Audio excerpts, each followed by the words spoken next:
한 대표 쪽 가까운 인사들이 건배사 기회도 없었다라는 일종의 불만을 내놓고 있습니다. 근데 정작 중요한 건 독대지. 건배사는 사실 본질은 아닐 텐데 그런 이야기도 나오고 있어요. 들어보시죠. 그만큼 양쪽의 기분이 좀 뭔가 굉장히 민감하다, 상해 있다, 이런 것의 반증 아닐까요? 그런 만찬 자리였으면 당연히 이제 당 대표로서는 적어도 건배사나 인사 말씀할 수 있는 정도의 기회가 있을 거라고 생각을 하고 그런 말씀 정도는 준비하지 않으셨을까. 아하. 그런데 이제 그런 기회도 없었기 때문에 좀 일찍 갔어요. 혹시라도 이게 독대 안 한다 했지만 대통령이 좀 일찍 오셔서 한 대표 나하고 잠깐 얘기합시다. 이런 상황이 있지 않을까 기대했던 것 같아요. 근데 전혀 없었고. 자, 대표 가까운 인사들은 건배사 기회도 안 주더라, 일찍 갔는데 쳐다도 안 보더라 라며 불만을 토로하고 있습니다. 자, 그러자 용산에서는 이렇게 얘기가 나오고 있습니다. 독대를 재요청했지만...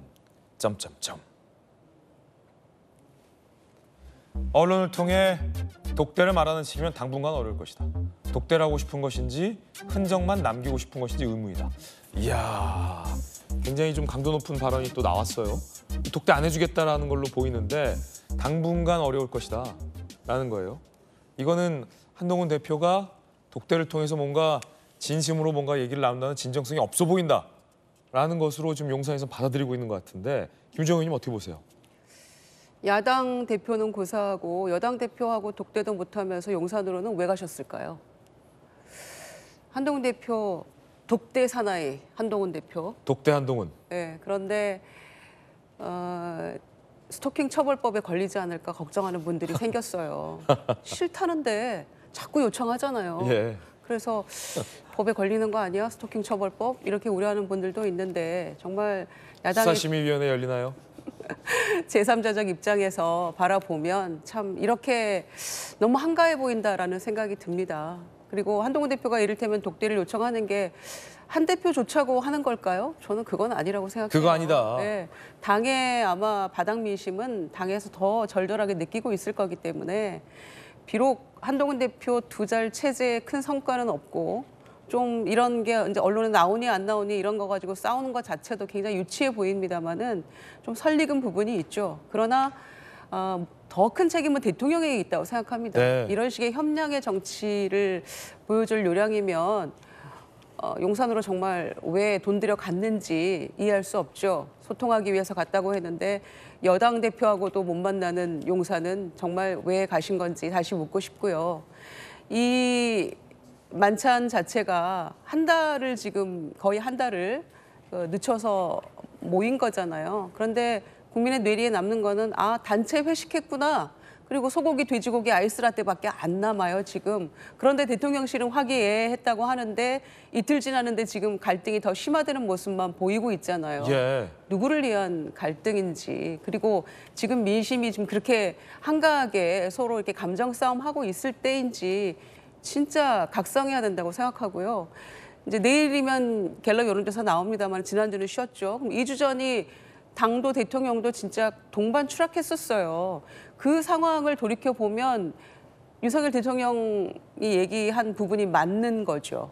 당과 대통령실, 나는 공동 운명체다 우리는, 이런 얘기 했는데 지금 공동 추락하고 공멸해 가는 과정에 있는데 독대를 하니 안 하니, 독대가 뭐가 그렇게 어렵습니까? 아무 때라도 만나서 얘기할 수 있고 통화할 수 있어야지 그게 당정 관계가 제대로 가는 것이고, 그렇게 돼야만 민생도 살피고. 네. 지금 자고 일어나면 김건희 여사 이슈가 빵빵 터지고 있는데 그게 걱정이 안 된단 말씀이에요?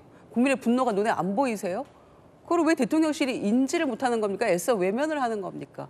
그 부분에 대해서 얘기하겠다고 하는데 여당 대표가 그거를 거부를 합니까? 그러니까 정말 어떻게 하려고 이렇게 하시는지 국민 참 답답하죠. 분노가 더 커질 거라고 생각합니다. 네.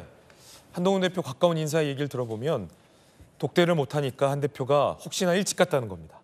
일찍 가서 10분에서 15분 앉아 있었다는 겁니다. 혹시 대통령이 그걸 보고 한 대표 잠깐 차나 한잔 하지라고 하실까 봐 일찍 갔었다라는 얘기도 지금 다 나오고 있는 그런 상황. 친윤계 인사인 장해찬 전 최고가 조금 전 저희 채널A의 정치 시그널에 나와서 한 대표를 좀 비판을 했습니다. 들어보시겠습니다.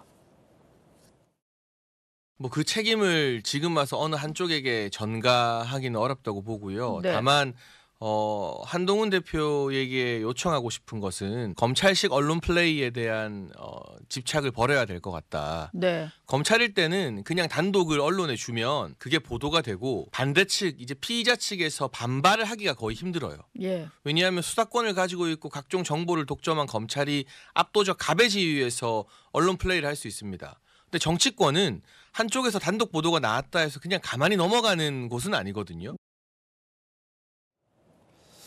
검찰식 언론 플레이 하지 마라. 뭐 친윤계 장해찬 전 최고는 한 대표를 강하게 비판했는데 자 검찰 측. 저런 사람들이 대통령의 눈과 귀를 가리고 있는 거예요. 아니 독대를 서로 아무리 동상이모이고 서로 다른 생각을 가지고 있으면 그럴수록 더 만나는 거 아니에요? 그러면 자기가 충신이라고 한다면 대통령님 일단 만나보세요. 한동훈 대표가 무슨 말인지 들어보세요. 그리고 거기서 이 얘기를 나눠보세요. 그래야 하는 거 아니에요? 근데 자꾸 독대 얘기를 하는 게 아니고 독대를 언론에 흘린다는 얘기만 계속하고 있는 거예요. 본질은 독대를 하냐 안 하냐지 이게 언론에 나가냐 안 나가냐 이제 그런 문제가 아니잖아요. 그러면 지금 한동훈 대표가 지금 독대 요청했다는 게 한 2번 정도 나가지 않았습니까? 근데 그전에도 계속 독대 요청을 했다는 거 아니에요? 그러면 왜 한동훈 대표는 그렇게 독대 요청을 할까요? 너무나 시급하고 네. 너무나 현안에 대해서 대통령이 민심을 모른다고 했기 때문에 독대 요청을 했을 거 아닙니까? 이러다 이제 큰일 나겠다고 생각하는데 지금 우리가 외형적으로 보면 한동훈 대표가 독대를 못해서 안다라는 것처럼 보여요. 그리고 구걸하는 것처럼 보인단 말이에요. 예. 그런데 곧 있으면 김건희 특검 법안이 대통령 탁자 위에 올라옵니다. 거부하겠죠. 그러면 국회에서 재의결을 할 거 아니에요. 예. 그러면 그 다음에는 어떻게 할 겁니까? 그 다음에는 국민의힘 도움을 받아야 하는 거 아니에요? 예. 거기에 만약에 이런 식으로 감정이 나빠지고 계속적으로 김건희 여사의 리스크에 대해서 뭔가 조치를 취한다고 계속 건의하려는데 안 받아줬어요. 그러면 김건희 특검 다시 재의결 가면 이거 다른 생각할 수 있는 의원도 생길 수 있어요. 여당에서 8표 반란표 나올 수도 있다. 그렇죠. 그러면 그걸 만약에 받아들이고 나서 사과를 한들 뭐 검찰 수사를 시작했든 그거 아무 의미 없어요. 결국 뒷북되는 거거든요. 아 김건희 특검법 대통령이 거부권 행사하기 전에 그래서 대표랑 대통령이 만나야 된다.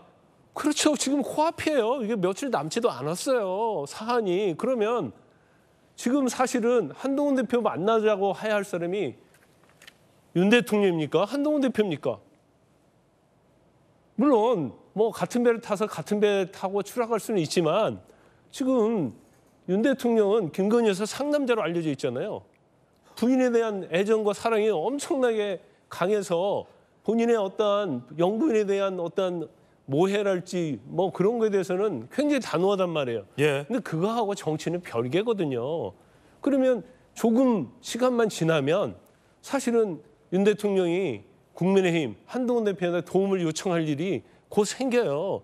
그러면 차라리 특검하기 이전에 앞서서 이걸 정면 돌파를 해서 야당의 어떠한 그러한 것들을 어떻게 막을 것인가 이걸 당연히 상의를 해야죠. 근데 이걸 단순히 내 부인에 대한 얘기는 하지 마라. 난 그런 말 듣고 싶지도 않아. 그러니까 너를 독대 안 할 거야. 이게 얼마까지 갈지 모르겠어요. 잘못하면 뒷북치는 일이 또 일어날 수 있고 뒷북치면 그때는 모든 걸 잃어버리고 뭐 회복할 수 없는 상황이 될 겁니다. 독도에도 유효기간이 있다. 그 유효기간 얼마 안 남았다. 김만선 변호사님의 흥미로운 논평까지 전해드렸습니다.